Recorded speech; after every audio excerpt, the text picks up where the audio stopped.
Bismillahirrahmanirrahim. Assalamualaikum warahmatullahi wabarakatuh. Teman-teman, kita ketemu lagi di episode kedua tayangan Kawruh, mengulik kisah nyata dari kisah sebuah kawruh.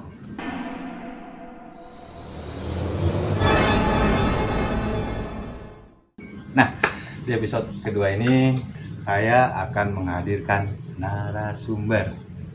Kalian pasti akan penasaran dengan cerita narasumber saya. Sebelumnya, saksikan cuplikan berikut ini.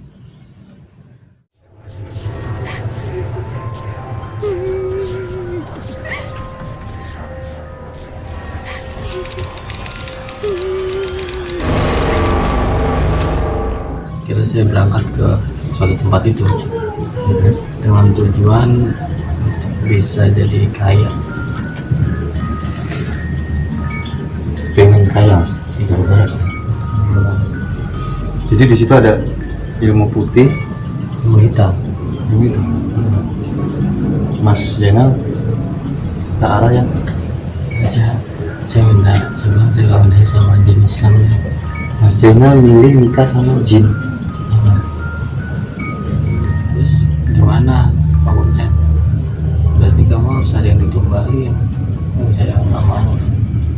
Tumbal teman-teman ini. Jadi intinya ini Mas Zainal nggak jadi kan? Nggak jadi. Tapi di akhir kejadian Mas Zainal Si Kuncan itu nanya kapan kamu mau kesini lagi gitu kan.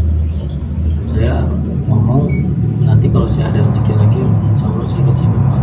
Itu sampai sekarang sampai segini. Jadi masih ada gangguan lah yang kayak tim saya atau apa gitu kan.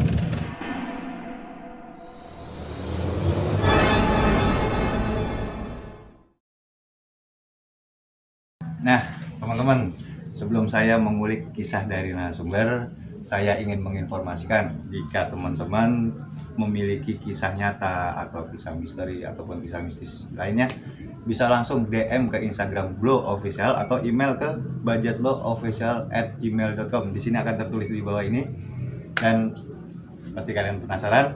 Tapi sebelumnya jangan lupa ya like, komen, dan subscribe akun Glow Official, dan saya tunggu komennya di tayangan Kawruh episode 2. Seperti janji saya akan memperkenalkan narasumber saya. Ya, di sini ada Mas Zainal Arifin. Mas Zainal Arifin. Mas Zainal Arifin mungkin yang seperti tim Kawruh bilang ke saya ingin menceritakan kisahnya nih teman-teman. Mungkin bisa lanjut ceritakan, Mas. Sebelumnya sih saya belum pernah cerita ke siapapun ya. Mau saya ceritain karena sampai saat ini tuh masih ada kayak apa ya, kayak ada yang ngeganjel gitu kalau nggak saya ceritain ke siapapun gitu. Jadi maaf nih, jadi cerita ini baru pertama kali diceritain di Kawruh. Ya, Oh, luar biasa sekali teman-teman. Ini sepertinya spesial nih buat tim Kawruh. Terima kasih Mas Zainal. Monggo dilanjut, Mas. jadi waktu itu saya berdua sama teman saya datang ke suatu tempat lah. Oke. Datang ke suatu tempat tuh dengan tujuan, pastinya dengan tujuan. Jadi sebelumnya saya udah punya keinginan nih, terus kebetulan saya cari-cari tahu, dapat alamat itu, kira saya berangkat ke suatu tempat itu dengan tujuan bisa jadi kaya. Pengen kaya, Mas. Iya. Ini maksudnya pesugihan gitu. Ya seperti itu Mas. Oh. Setelah saya dapat alamatnya, saya berangkat ke sana, minta temenin sama teman saya. Iya.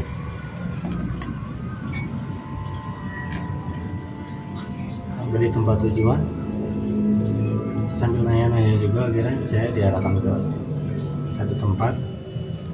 Setelah sampai di situ, saya ceritakan tujuan saya, maksud saya datang ke situ. Ternyata tempatnya berbeda,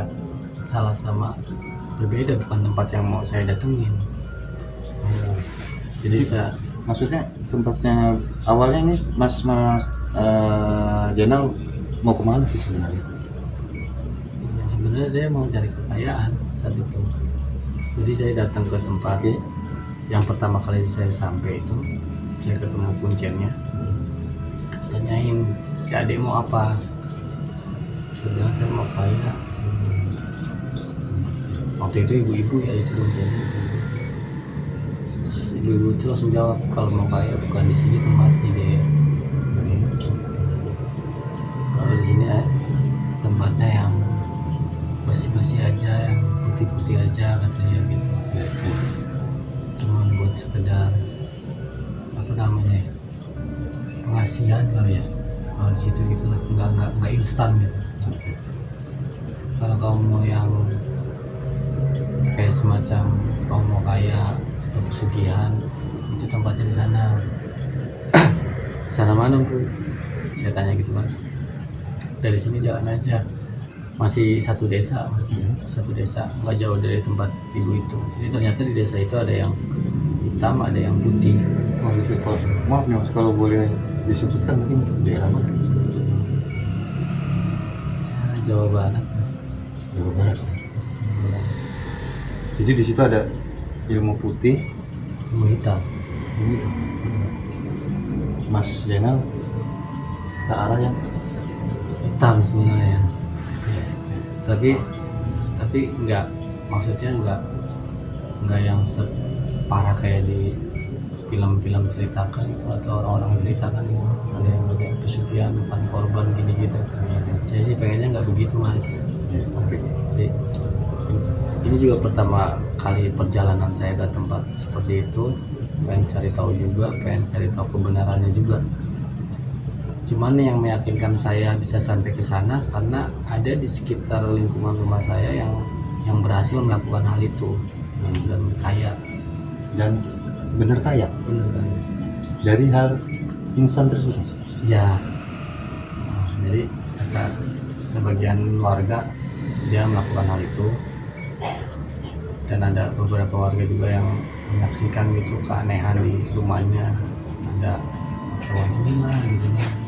Jadi dari kisah tetangganya Mas itu jadi motivasi Mas Jainal untuk kaya instan Mas. Iya. Itu baru dilakuin.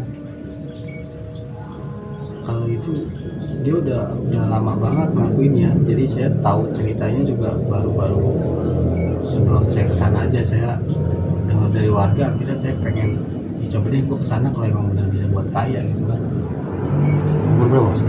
Waktu itu umur 24.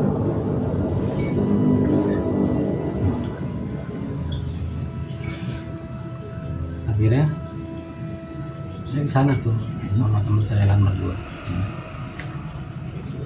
Ya udah sampai ke tempat yang tadi ilmu putih itu ya si ibu.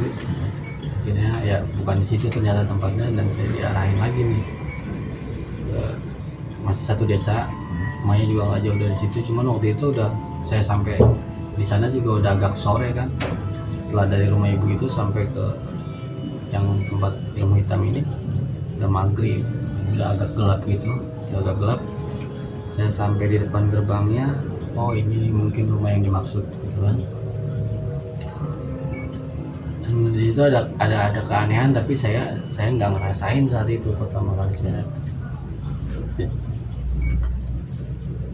Jadi si temen saya itu ngelihat kayak ada anak kecil dada-dada dari jendela rumahnya, jendela kamar tadi kan. Kalau dari gerbang kelihatan tuh rumah ada jendela-jendela, ada anak kecil dada-dada, tapi saya nggak ngelihat posisinya.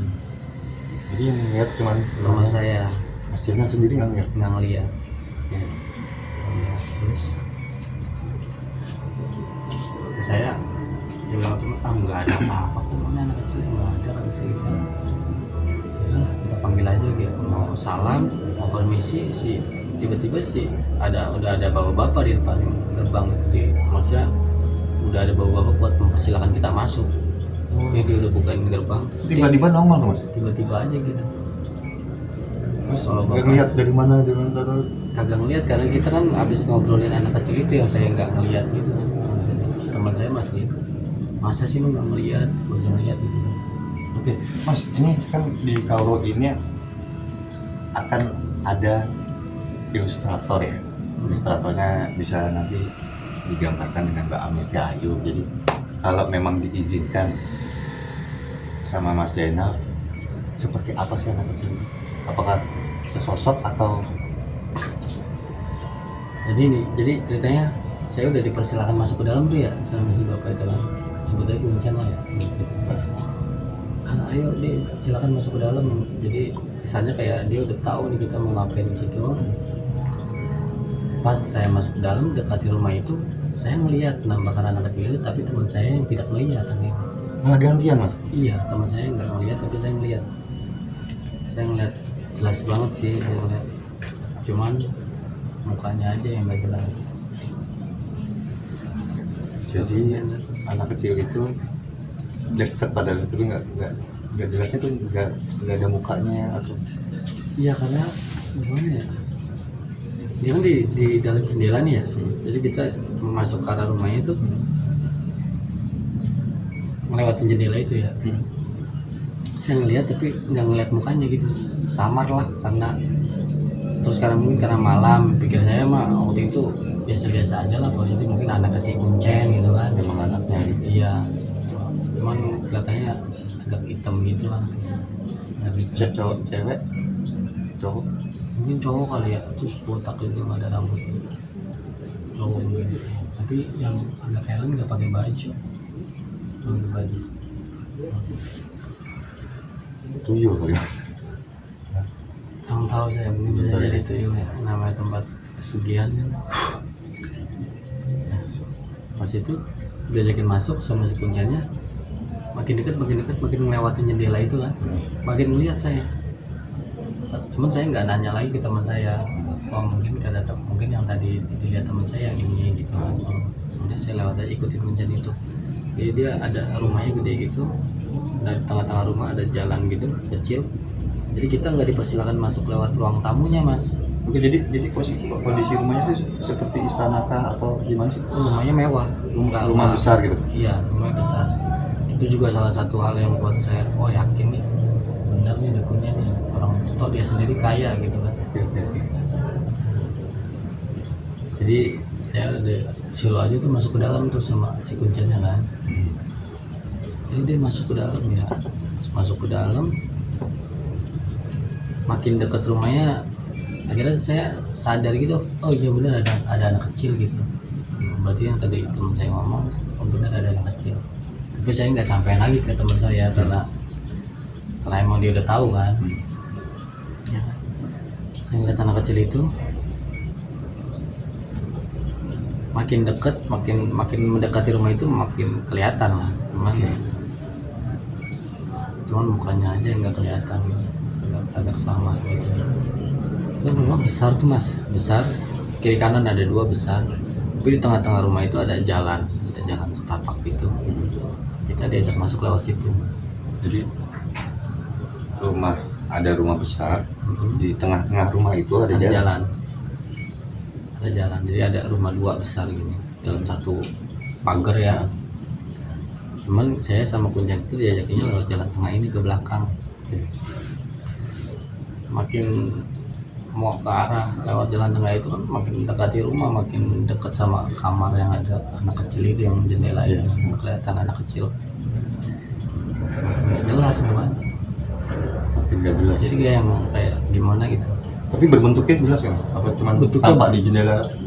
Bentuknya jelas anak kecil, badannya kecil lah, tapi polanya botak, cuman mukanya aja yang nggak jelas gitu. Tapi ada rasa merinding juga sih, ada rasa takut juga. Udah akhirnya kita kuncian tuh sampai masuk ke gang itu kan, gang samping rumahnya. Sebelum selesai ngelewatin gang itu udah ada suara kuda gitu, kayak suara kuda gimana? Gitu ya, iya kayak suara kuda gitu. Itu kuda apa ya? Udah. Oke, sorry. Itu rumahnya tuh kan katanya gede Mas. Maksudnya besar, itu kelihatan mewah atau kayak yang tadi pas setelah masuk lorong itu, setelah lorong itu kan ada ruangan atau mungkin sesuatu. Jadi kalau kita lihat dari depan, dari pagar itu rumah mewah ada dua Mas. Kelihatan bagus gitu. kelihatan bagus. Cuman di balik rumah mama itu ada satu rumah yang sederhana lah, tapi nggak kelihatan serem. Cuman Oke. catnya aja hijau semua itu. Hijau semua. Hijau semua. Udah, pokoknya saya udah ngeliat ikan, yang ada keanehan di ikan itu mas. Ada keanehan apa penglihatan saya doang ya? Apa mungkin orang yang ke situ juga ngeliatnya sama gitu kan? Terus saya ngeliat ikan banyak banget tapi nggak ada itu ya, nggak ada buntutnya gitu. Banyak tapi nggak ada buntutnya. Itu mana Mas juga ngeliat seperti itu sama? Pokoknya semenjak saya masuk ke rumah ngeliat anak kecil itu, saya udah agak sedikit bicara tuh sama temen, karena kita udah ngerasain hal aneh kan. Sama berdua Iya, merasakan cuman bilang paling ya paling cuma ngeliat-ngeliat aja gitu, ngeliat-ngeliatan apa kayak isyarat mana nih mana gitu kan ya. Terus tadi yang lanjut tadi yang ikan itu ikan nggak ada buntutnya Mas? Iya kayak nggak ada buntutnya gitu, jadi Hidup hidup. jalan gitu Mas? Iya biasa berenang kayak gitu. Ikan nggak ada buntutnya jalan teman-teman. Iya begitu. Udah saya nggak terlalu nggak terlalu ngebahas hal itu karena kan ada si kuncinya juga kan, jadi kita lebih banyak diem tuh. Sampai akhirnya kita masuk ke rumahnya, silakan duduk tuh. Cuman suasananya ya nggak kayak, beda kali sama rumah yang di depan yang dua itu ya. Jadi rumah lebih sederhana aja, cuma ada bangku sama meja kayu aja sama ada kamar di situ. Langsung ditanyain sama si kuncennya, si ade ini mau ngimpi apa mau nikah. Impri. Mungkin bisa dijelaskan ya, ada mungkin teman-teman ada yang nggak tahu dengan kalimat atau istilah impri itu Mas? Saya sendiri nggak tahu nih teman-teman. Ya, kalau ngimpi itu kayak apa ya, kayak semacam pesugihan nyupang gitu, nyupang ular apa nyupang monyet apa babi gitu. Maksudnya babi ngepet. Ya semacam itu mas. Babi ngepet. Terus yang satu lagi nikah. Iya, Artinya nikah gimana? kayak itu kita dinikahin sama jin. Nikahin sama jin. Cuman pas si kuncennya ngomong gitu, saya bilang kalau yang di agama saya masih diperbolehkan, saya pilih yang nikah aja sama jin. Itu Mas Jenal. Iya, Jadi tapi Mas jin Islam saya bilang gitu. Karena kan saya mau tujuan kita emang udah tahu saya mau gini mau cari kaya. Saya juga udah tahu di situ ada nyumpang, ada nikah sama jin, ada pasang susu kayak gitu kan. Saya bilang kalau pasang susu kan tetap aja kita harus proses kerja, jadi cuma buat mengikat doang kan. Saya bilang saya kawin aja sama jin Islam ya. Mas Jenal milih nikah sama jin.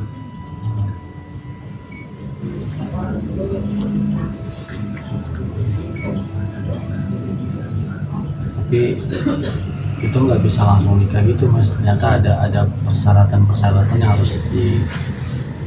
harus dijalanin. Apa itu Mas? Nah yang pertama tuh kita harus ada mahar, yang kedua tuh kita nggak boleh berzina kalau kita udah menikah sama jin tersebut. Yang ketiga itu ada hari-hari yang harus kita jalanin buat ritual. Jadi waktu itu kalau nggak salah dia Punjan itu bilang hari Selasa malam Rebo sama Kamis malam Jumat itu hari-hari yang bakalan nanti kamu lewatin buat ritual. Jadi malam-malam itu cuma buat kamu sama si istri jinnya itu gitu. Ya, saya udah udah siap sih sebenarnya, karena emang tujuan saya waktu itu udah bulat ya, saya udah siap. Cuman teman saya aja nih yang dia pikir dia Puncan terus. si yang temennya mau nekat nih si Jenal gitu kan. Nah, akhirnya ya udah Pak Puncan kalau emang ada maharnya mahalnya apa, kata saya gitu kan. Oke, Mas Dena mau menawarkan malah bertanya ya. Iya, dia bilang mahalnya kamu harus potong kambing, kalau nggak potong sapi. Kan itu. Enggak sih, enggak cuma itu, ada lagi. Terus saya bilang gini, Poncan saya nggak bawa duit buat potong kambing sama potong sapi, karena yang ngasih alamat ke saya ini bilang saya kesini, pulang dari sini saya bawa uang banyak gitu. Karena waktu itu saya masih muda banget, 29. Jadi nggak gitu deh, di sini tetap harus ada mahalnya, tetap harus ada syarat-syaratnya. Namanya orang nikah itu kan terus ada mahalnya. Mau nikah sama Jin ya itu mahalnya potong kambing. Tapi kalau emang kamu nggak mau potong kambing bisa, kata dia. Terus gimana Pak Kuncen? Berarti kamu harus ada yang ditumbalin. Saya nggak mau. Tumbal memang ini.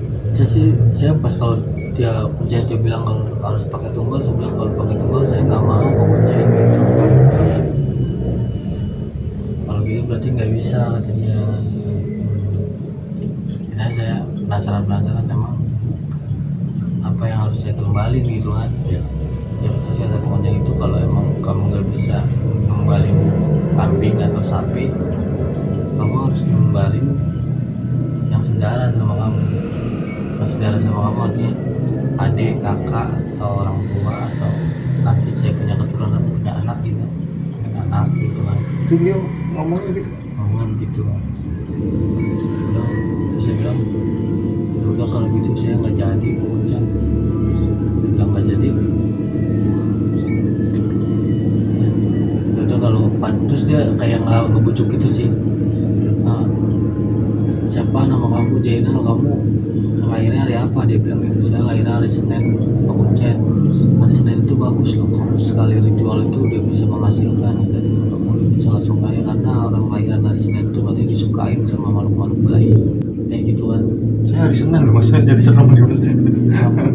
Ya katanya sih begitu, kalau orang hari Senin dia udah ada pemikiran tersendiri ya. Cuman yang kata Pak Kuncen tuh banyak orang yang datang ke sini tapi hari lahirnya nggak pas, kayak orang ada yang datang hari Jumat tuh nggak bisa, kayak gitu kan.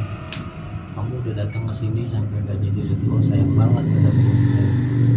Saya bilang saya nggak mau ngorbanin keluarga saya, orang saya cari kaya buat keluarga, buat orang tua saya gitu kan, buat keluarga saya lah sih. Nah, akhirnya apa ya, saya udah bersikeras nggak mau kalau harus pakai tumbal. Ya akhirnya kita ngobrol biasa tuh, ngobrol biasa. Dia nanyain kok kamu bisa sampai ke sini gitu kan, kalau kamu butuh uang berapa gitu kan. Saya butuh uang banyak, kalau saya harus kaya, saya mau kaya dan saya butuh uang banyak kan, harus banyak yang harus diselesaikan.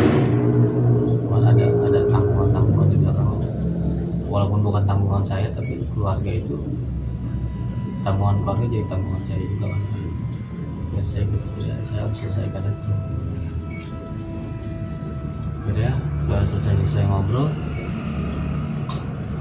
saya mau pamit pulang nih, sama si Kuncennya ditahan, jangan pulang udah malam. Nginep di sini aja berdua deh. Tidur di mana Kuncen, kita saya kalau sini. Tidur di kamar ini. Masih lihat kamar gelap banget, cuma ada kasur putih sama bantal putih. Ini kamar apa Pak? Ini kamar biasa buat nikah sama Jin itu, jadi dia lamaran di situ. Itu akhirnya saya nggak mau lah, teman saya juga nggak mau lah, bahaya ini kan gitu. Tapi kita kayak dibujuk gitu, lu jangan pulang udah malam gitu kan. Saya maksain diri mau pulang, sampai akhirnya dia ngomong, kalau kamu mau pulang ya udah terserah, terus kapan kamu mau kesini lagi. Itu ada satu kata-kata yang saya ucapin tuh sampai sekarang masih terngiang-ngiang lah, masih ingat-ingat gitu ya. Pas Kuncen nanya kapan kamu mau kesini lagi, saya jawab insya Allah nanti kalau sudah ada rezeki kesini lagi. Itu yang sampai sekarang ngeganjel, jadi kayaknya saya harus ceritain. Jadi Intinya ini Mas Jainal nggak jadi kan? nggak jadi. Tapi di akhir kejadian Mas Jainal Si Kuncen itu nanya kapan kamu mau kesini lagi gitu kan. Saya ngomong nanti kalau saya ada rezeki lagi insya Allah saya kesini Pak. Itu yang sampai sekarang saya masih terganggu. Jadi masih ada merasa ada gangguan lah yang kayak tim saya atau apa gitu kan. Oh ya udah kata Kuncen itu, akhirnya saya disuruh pulang tuh dan pintu kan. Mas saya dibukain pintu itu langsung banyak di depan rumah itu kayak burung gagak banyak terbang-terbangan, burung gagak banyak terbang-terbangan. Tetap punya hati-hati ya, udah hati-hati tuh. Udah, musik Pak, makasih ya, maaf ya Pak ya, iya hati-hati, ditunggu ya kata kuncinya gitu. Terus saya pulang tuh, langsung saya pikirin tuh kayak burung gagak ya di halaman rumah itu. Sampai saya keluar gerbang, yang burung gagak ya. Udah selesai keluar gerbang tuh, baru saya ngobrol sama teman saya kan. Ini ngerasain aneh gak sih tadi pas masuk rumah itu? Iyalah ngerasain aneh, gue ngeliat anak kecil lu enggak gitu kata teman saya kan. Gue juga ngeliat kata saya gitu kan. Tapi pas udah mau masuk ke dalam, cuman kayak hitam gitu, kayak nggak ada mukanya. Kata dia, gue malah di dalam nggak melihat. Jadi pas di dalam itu saya doang yang melihat ngeliat anak kecil itu. Terus pulang ada burung gagak gitu kan. Kita ngerasa nggak enak gitu. Kalau burung gagak kan kita tahu ya tandanya kayak apa gitu ya, kayak bakal ada kematian apa gitu. Dan kita tetap jalan pulang karena udah tengah malam. Dari tempat itu kita naik ojek ke kota, naik bis. Itu hubungan saya sampai rumah saya jam 3 pagi itu Mas. Rumah saya jam 3 pagi. Saya naik ke atas ke tingkat gitu kan, ada belakang di belakang rumah. Rokok sama teman saya ngopi itu habis perjalanan jauh. Iya Mas, ngomong-ngomong kalau mau ngerokok aja kalau masih punya bebas lah. Iya, minum dulu aja. Saya sambil merokok, tiba-tiba di atas genteng belakang rumah saya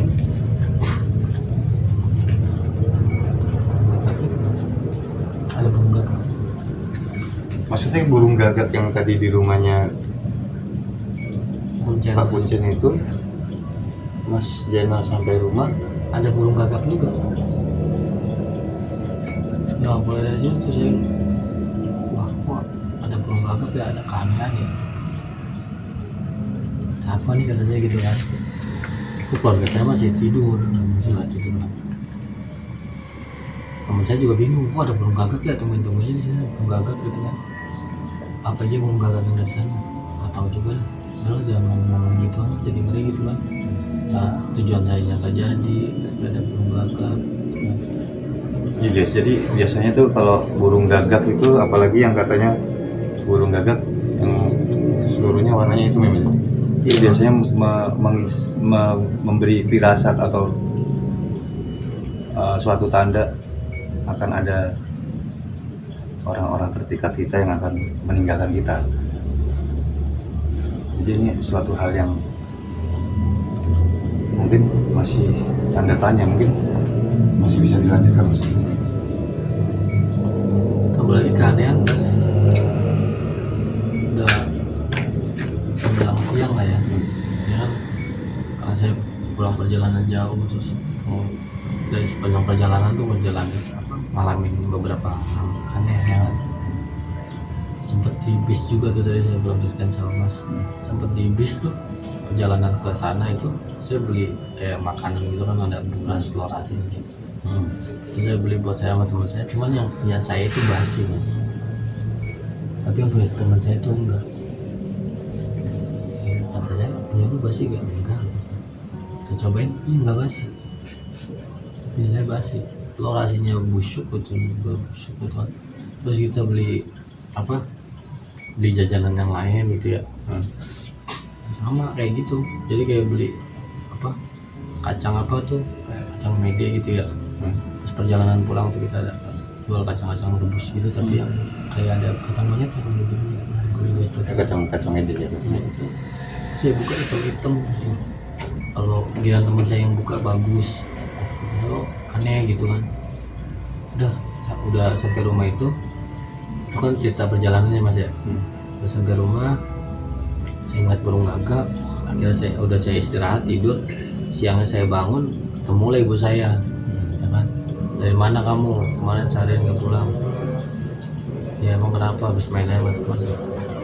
Ibu mimpi kamu tuh meninggal jadi pocong keluar dari tembok, terus mayatnya pocong saya tuh keluar dari tembok tuh dipukulin sama mayat, artinya sama pocong-pocong lain itu kayak gitu.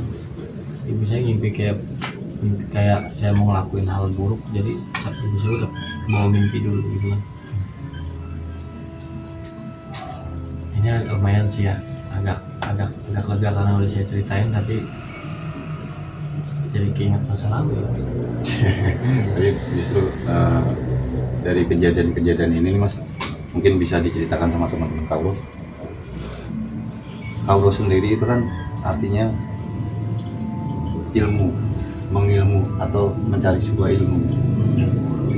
Hikmahnya apa sih Mas dari kejadian yang Mas alami Mas? Keras apapun kita usahain Mas ya, kalau Allah Subhanahu wa Ta'ala belum kasih jalan buat kita, belum ngabulin buat kita, walaupun itu hal yang sesat pun Allah nggak akan kehendaki. Artinya kalau atau mungkin kita masih disayang sama Allah. Jadi intinya kalau kita usaha nih, mau usaha yang haram, orang-orang kok gampang, itu udah dikehendakin sama Allah. Jadi kalau kita usaha tapi belum kita dapat, walaupun itu yang haram, itu berarti belum diizinin sama Allah. Jadi intinya semuanya itu apa yang kita jalani di hidup kita tuh semua udah kehendak Tuhan, kehendak Allah. Oke teman-teman, jadi dari sebuah kisah dari Mas Zainal ini kita bisa mengambil kesimpulan bahwa sekeras apapun, serumit apapun kita mencari rezeki, Allah sudah menakdirkan rezeki kita sekepal tangan kita. Nggak akan bisa berkurang dan nggak akan bisa bertambah dan tidak akan bisa dipercepat teman-teman. Jadi mungkin dari kisahnya Mas Zainal kita mengucapkan banyak terima kasih sudah pertama kali Mas Zainal menceritakan ini ke Kaulo, dan ini sangat luar biasa. Mungkin ada yang lagi mau diceritakan Mas? Tapi jangan dicontoh lah yang saya jalanin ya, contoh. Sekarang saya udah kerja apa adanya aja, bersyukur aja. Kalau boleh tahu sekarang kerjanya apa Mas?